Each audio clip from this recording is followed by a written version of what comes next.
After months of waiting, it's finally here.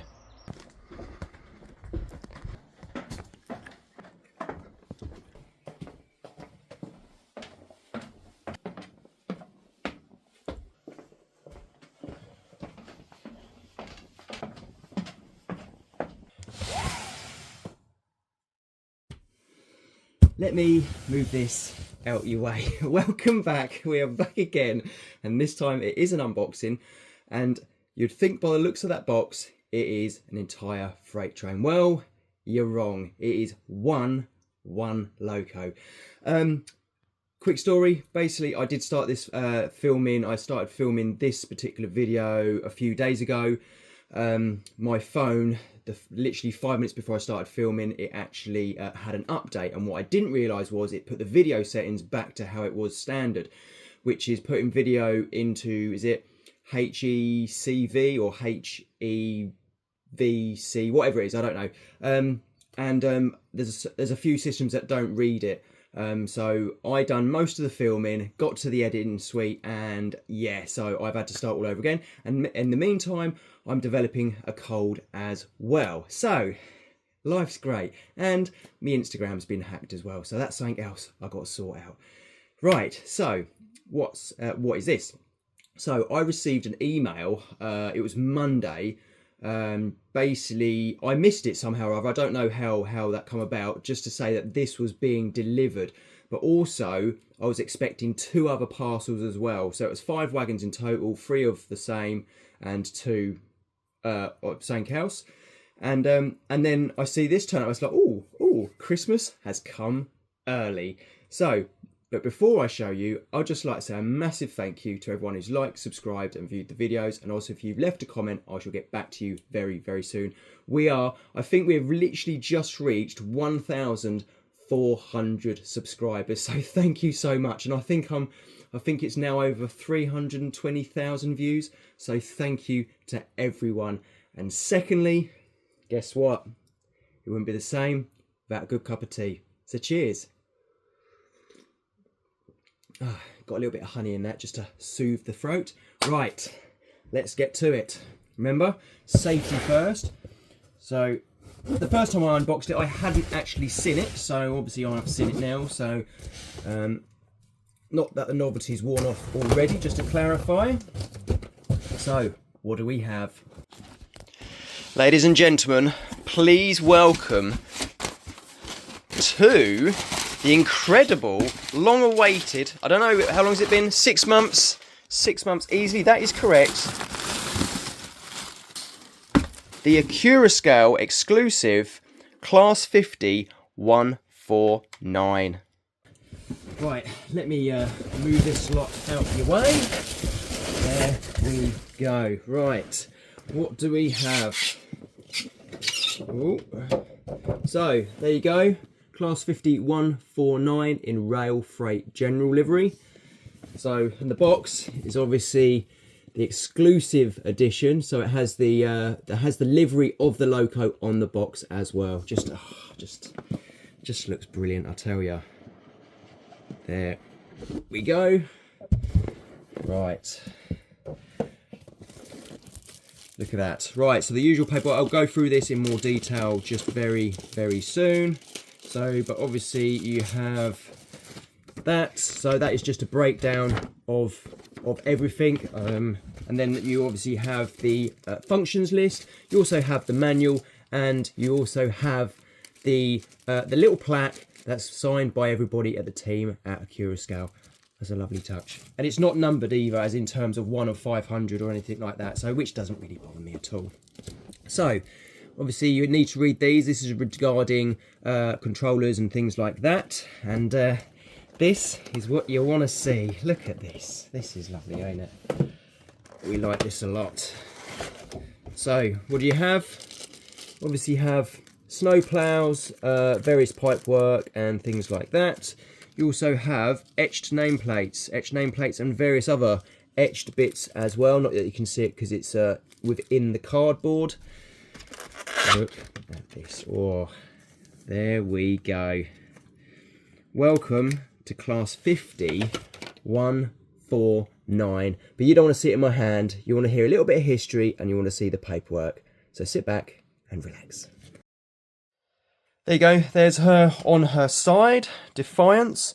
I will show you some of the detail, like underneath. Look at this.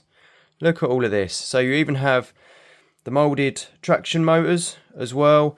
Obviously various air tanks. There's I'm guessing parts of a grill underneath to hold the air compressors up. Then obviously you have the Class 37 bogies, and obviously the front as well. I will obviously go into a bit more detail while it's sitting on the track. I will let you into a little secret. So basically, what I didn't realise is how to take the shell off. I will go through the paperwork very shortly, but in there I'm pretty sure I didn't come across anything that would say how to remove this shell. So basically you remove it by, you remove these, that's right, these pop out. I done it the most stupidest way possible. I didn't realise, because I don't have a Deltic, and I think they've improved on the new Deltic over the original Deltic, because I think there was issues, that you physically had to separate the chain from the handbrake lever. And yes, ladies and gentlemen, that is exactly what I done. I removed the chain, I opened the link up that that joined these two together, the chain and the handbrake lever, and in turn I ended up losing 2 of them, because I did try and pry. And this was in the previous video, so I'm not going to do it again. So initially I did try and pry these up, and I didn't think they were actually going to come out, and then I persevered with it a little bit longer, and they actually pop out. So ladies and gentlemen, if you want to remove the shell of the Class 50, this is what you do. You pry those out. Then over here, so this here, don't worry about the paintwork, is obviously where I've tried to put it back in. I initially, so before I started removing the shell, this was hanging off, and I thought, oh, okay, something's just come off. So I actually just glued it in just a little bit, and then in turn realizing that this is attached to the bottom of the shell. So yeah, so they're actually a press fit in, but obviously now I've glued mine in. It shouldn't be too difficult to remove. So you have to remove this, and you have to remove all 4 of these as well. So don't fall into the same trap as what I did in removing the links. I just wasn't aware of it. And like I say, I couldn't find anything in the instructions at all or anything like that. I mean, I will have another look through it just in case I have missed anything. Right, to the paperwork. There you go. There's the beautiful Network Southeast Class 50. Roll down, and this is obviously just to do with the unpacking, safe operation, intended use, wheel cleaning, and obviously checking the electrical connectivity. So, opening her up, you have an incredible breakdown of every part that is on this Loco. There you go. Look at that. And I have to admit, I am missing, I think it's number 23. So this is the spring that centralizes the coupling up at one end. I noticed that it wasn't there. I don't know if it's actually fallen within the Loco.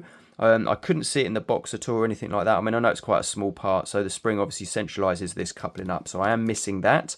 You also have air pipes and things like that. We also have the snow plows and the free link coupling. The free link coupling is only for show, which is a bit of a shame. Never mind. The back. So I couldn't read anywhere. I couldn't find anywhere that it said about removing the handbrake lever from the shell. So this is why I ended up uncoupling the chain. So which is a bit of a silly move for me. Like I say, as far as I'm aware, they've done it on the new Deltic, but I don't have a new Deltic, so I would have never have known. So there you go. So future reference. Obviously, you have the 4 clips. Then you have there's a cable that goes underneath the shell, and you also have the 4 handbrake levers as well.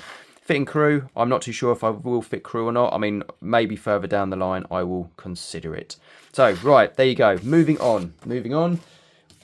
Again, like I say, read these. These are obviously to do with the controllers and things like that, and about the power supply. So function list. function list. So we'll quickly go through them. So F0 is marker lights on and off. F1 is engine on or off. F2 is brake. F3 is high tone air horn. F4 is low tone air horn. F5 is heavy train mode. F6 is light loco mode. F7 is drive hold.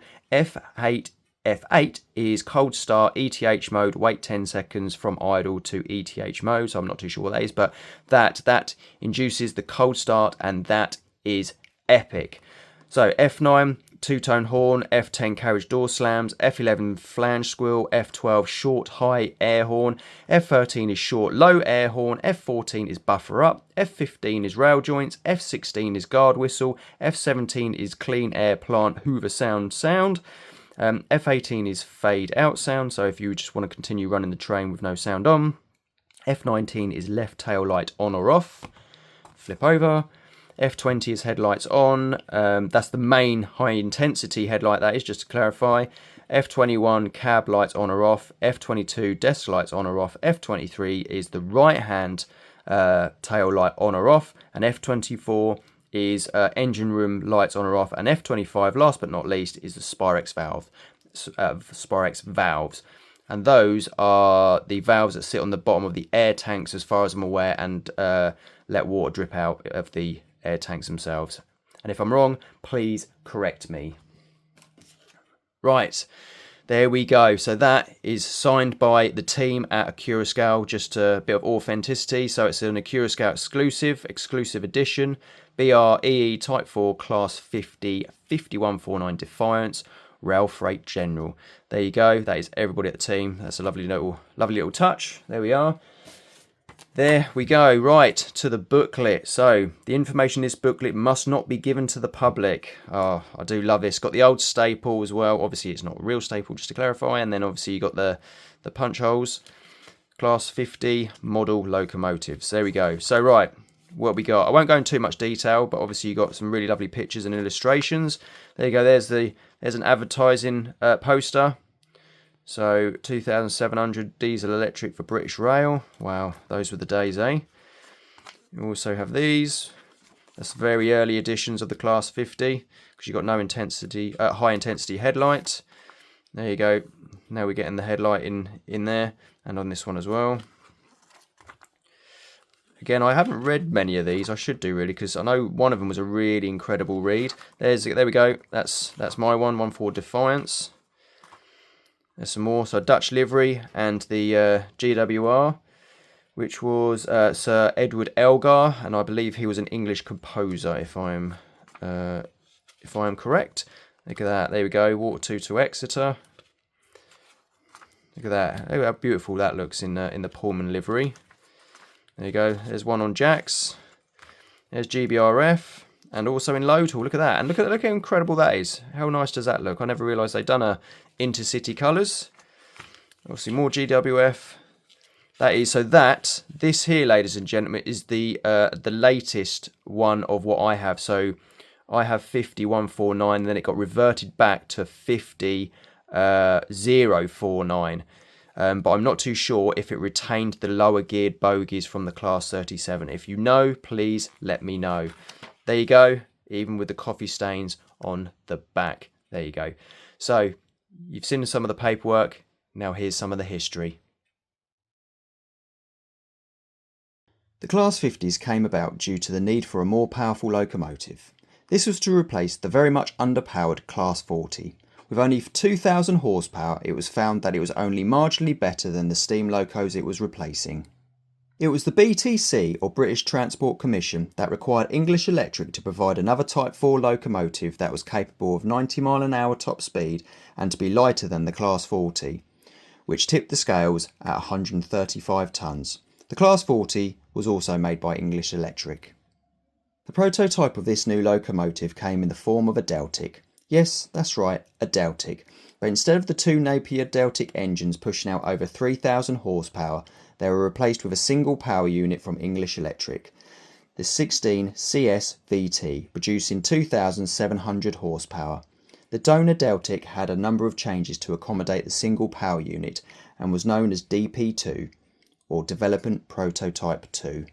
This began test work in May 1962 also undertaking loaded runs up the West Coast Main Line and training runs between Crewe and Birmingham. After tests complete, DP2 saw its first active service work on the London Midland, then moving over to the Eastern region working alongside its older siblings, the Deltics, out of King's Cross Station. Despite having nearly 20% less power than the Deltics, the DP2 was still able to maintain Deltic schedules. Unfortunately, the BTC dropped the English Electric project on concerns of unproven reliability in favour for the Brush Tractions Type 4 project, which would form the infamous 500-strong fleet known as the Class 47. Sadly, DP2 met a tragic end when it collided with the aftermath of a derailed cement train at 90 miles an hour near First Station on the 31st of July 1967. But all was not lost with the project. With the issues starting to appear with the Class 47's engine, a more reliable loco was required to haul the Royal Scot Expresses over the non-electrified line on the West Coast Main Line, north of Crewe. This would also include an arduous climb over Shap. So talks with English Electrics on the new Type 4 loco commenced again, using the 16 CSVT engine and the underpinnings of the DP2. Fast forward to October 1967, and D400 was the first to emerge from the Falcon Foundry, and it took just over 12 months to complete the 50 locos. With these locos, BR signed a 10-year lease, buying them outright in 1977. The Type 4s, or the Class 50s as they are eventually known by, settled down into everyday life running the Royal Scot Expresses north of Crewe, and from May 1970 double heading was required on some services. This was to meet the 6-hour travel time from London Euston to Glasgow Central. Unfortunately, only 2 of the locos were originally fitted with the equipment for multiple workings, so the rest of the fleet had to be adapted to suit the new service requirements. Roll round to 1974 and the line from Crewe to Glasgow was finally electrified, and over 30 Class 86s and various other electric locos displaced the Class 50s. Over a couple of years, the Class 50s were sent to replace diesel hydraulic locos in the Western region, from the likes of the Class 42 Warship, Class 35 High-Mech and even the Class 52 Westerns. This move was to standardise the BR loco fleet to being diesel electrics. The work mostly involved passenger services from London to places such as Oxford and Bristol, just to name a couple. They even saw some long-distance services, the furthest being all the way to Penzance. Also when working in the Western region, saw an old tradition return, the naming of locos. All names were naval themed, with the likes of Achilles, Ajax and Ark Royal all being used. Our very own loco was named Defiance, and this was after a Royal Naval torpedo school. The 50s were the main power of the Western region, and until around 1976, when the Intercity 125 units were placed into service, relegating the Class 50s to secondary passenger trains. After years of hard work, many of the fleet between 1979 and 1984 had major overhauls. This included the fitment of a new high-intensity headlight, the removal of some components such as the slow speed control and anti-wheel slip, simplifying the electronics and modifications to the air intake. This is when the class gained the iconic large logo blue livery. In 1986, a new livery was on the horizon for some of the 50s, in the form of a striking new Network Southeast colours comprising of blue, white and red. Roll round to the late 80s and early 90s, and the Class 50s were starting to be displaced again, this time in the form of the Class 47s, and this was due to various regular freight duties and also Speedlink services ending. A few years before, it was known that the Class 50's days were numbered, and it was suggested that it could be repurposed for freight work. So step in our very own loco, 50049 Defiance. When our loco went in for a minor refurbishment in 1987, it gained the lowered geared bogies used on the Class 37. It also gained the one-off paint scheme triple grey with the Railfreight General logo and being renumbered to 50149 to signify the different gearing. Our loco was placed on heavy stone trains working from Devon to London, heavy china clay trains working in and around Cornwall going to the docks for export, and also Speedlink services. Unfortunately, Class 50 149 wasn't the success that they had hoped for, and this was due to an excess of wheel slip, and the trial came to an end and was returned to normal traffic. The irony of this is, if the anti-wheel slip control wasn't removed during refurbishment, the programme would have been a success. By 1991, the Class 50s were suffering reliability issues, and as these locos were originally designed for non-stop long-haul passenger services along the likes of the East Coast Main Line, the frequent stop-start of the Waterloo to Exeter line, the damage was being done, and failures were becoming more and more of a common sight. So with these problems, Class 47 started to take over more services, and this was mainly down to them being displaced by new Sprinter units taking over Loco hauled trains. By the end of 1992 there were 8 Class 50s left in service, and at the start of 1993 that was down to only 3. There were many plans to upgrade the line to see off the Loco hauled services used between Waterloo and Exeter. Using dedicated long-distance turbo units Class 171s and or electrifying parts of the line using third rail 750V DC. But the final curtain for the Class 50's reign came in the form of a spare 158 Express Sprinters. 22 sets were brought to replace the remaining Loco hauled services. With the remaining 3 Class 50s only being used occasionally, the last working was on 26th of March 1994, bringing a 27-year history to an end. But all was not lost. Yes, many Class 50s headed to various scrapyards, but over 15 locos did find their way into preservation, ours included, brought by the Class 50 Society, which later joined forces with the 50 Fund and became the Class 50 Alliance in 2006. In October 2008, our Loco went in for a bogie and wheelset overhaul, and 50149 became once again 50049. If anyone knows if our Loco retains the lower geared bogies from the Class 37, please write in the comments down below. Defiance attended a diesel gala in 1999 at the SVR Severn Valley Railway, and this is where it resides even to this day. Over time the Loco had various other overhauls including a top-end engine rebuild, and this was down to leaking cylinder liners, and it also had an ETH, electric train heating generator overhaul in 2013, and it wasn't completed until 2016. When it was returned to service, it was in large logo paint scheme. March 2019 came round and the Class 50 Alliance and the freight operator GB Railfreight unveiled not one but 2 Class 50s painted in the stunning house colours of GBRF, Class 50 049 and the Class 50 007, and these were on for spot hire and for selected GBRF trains. And in July 2024 the duo were painted back into the classic British Rail large logo livery, and to this day they are still drawing in the crowds young and old alike. So here's to the next 57 years. Where do we start with the juicy details? Let's start at the boots of this fine machine, the bogies. These are lavished in detail from handbrake chains, various air pipes, steps, springs, shackles from the bogies to the bodywork, and even wheel bearing makers' names being legible on the end caps. Moving in, and we have the battery box, fuel tank, twin air compressors, and various inlets and outlets for different fluids, all beautifully depicted. Now to the sides, and we have 8 large vents in total, 5 one side and 3 the other, with 1 small vent over the cant rail, 1 each side. And these are all finely crafted. The paint scheme that covers this Loco is a simple one, the one-off triple grey with Railfreight General branding logo on the sides.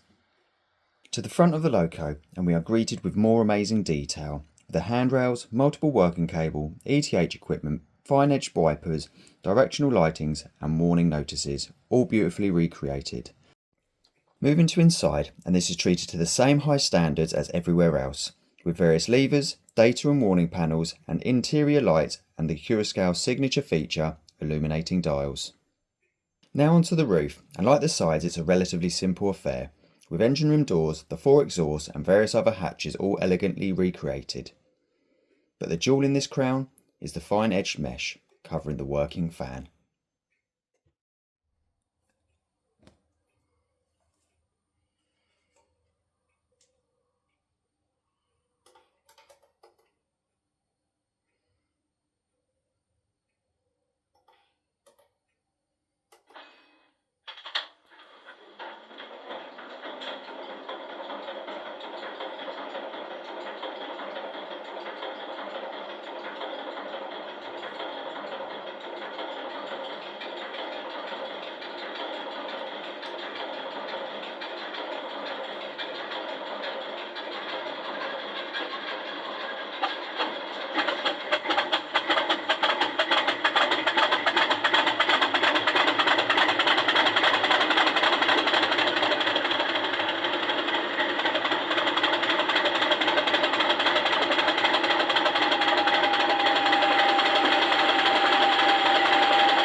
And what Loco unboxing wouldn't be without a Loco weigh-in. So let's weigh the Hornby one first. There we go. Still quite a weighty item despite this being about 15, 20 years old.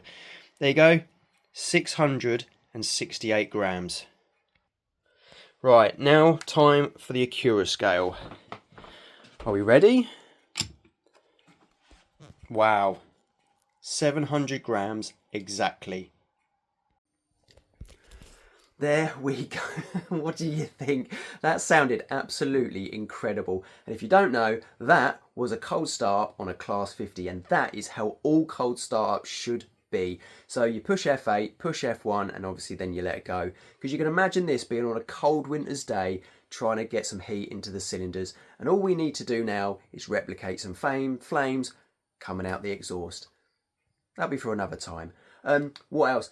If you've got a Hornby Loco, you shouldn't be disappointed, because that is still a phenomenal machine. It really, really is. But it is 15, 20 years old, and obviously the world has moved on as well. So regarding the fan, I had the camera on record for 10 minutes at idle and it still didn't kick in. But take it from me, when I was running it around on my brother's layout, pulling a full train, it was kicking in as and when. So it does work, and it's just exceptionally well timed, and I just didn't give it enough time, especially under load. So regarding packaging, this, in the ice cube packaging, there's some foam that rests up along here, but it has a tendency to knock this off. So you just have to be very mindful and very careful if you do take it in and out of the ice cube packaging on a regular basis. You just have to be careful not to knock that off. Also, last but not least, is this. And you're thinking, Martin, what is that? That is, there you go, you can see that in there. That little circuit board in there is for the hall sensor, for the flange squill. You can't really see it or anything like that, so for me it doesn't really matter, because I know you would have seen it in a previous shot. So obviously you don't want to hear me waffling on. Actually, price wise was £299. It's been such a long time since I paid the bill, because obviously that's been on order for a long time. So and if there is any left, which is, if there is, there's probably only one or two, because obviously this is a Accurascale exclusive. So yeah, so obviously you just got to keep your eyes open. So you don't want to hear me waffling on all the time. You want to see this pulling a full length Speedlink train. That's right, Speedlink train. So sit back and relax and enjoy this.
there we go. What do you think? Sounds incredible, looks amazing, and drives superbly. It really, really does. I will repeat myself. Obviously, you do need to pop those out. That's right, pop those out. And obviously that as well, so that can obviously make the shell free to come off, unlike me, and I glued one in because I thought it just popped out, and we won't go down that road again. So yeah, other than that, it's incredible. It really, really is. Are there any left? I don't think there was, because at the time when I ordered this, they'd all sold out. But obviously I know there's a few stragglers that come in, and obviously people maybe don't want the Loco or can't pay for it or anything like that. So at the time of me ordering that, everything else had sold out apart from that one. So I thought, hey, you know what? And that's when I started to search. On this particular Loco. And to be honest with you, there wasn't too many clips on YouTube or anything like that. But the clips that I did see, it was either on a heavy stone train or what you see here, a Speedlink service. So obviously comprising of some ballast wagons, some oil wagons, coal wagons, and anything else, let's say cement or anything like that. So and it absolutely pulled it fine. I know some of the back wagons, they are dragging a little bit because they are the old plastic wheels. And there's also 3 grey TTA tank wagons in this rake that are my brother's. So thank you for allowing me to borrow them, even though I didn't ask him. But I'll ask for forgiveness rather than permission. That's what I think is best.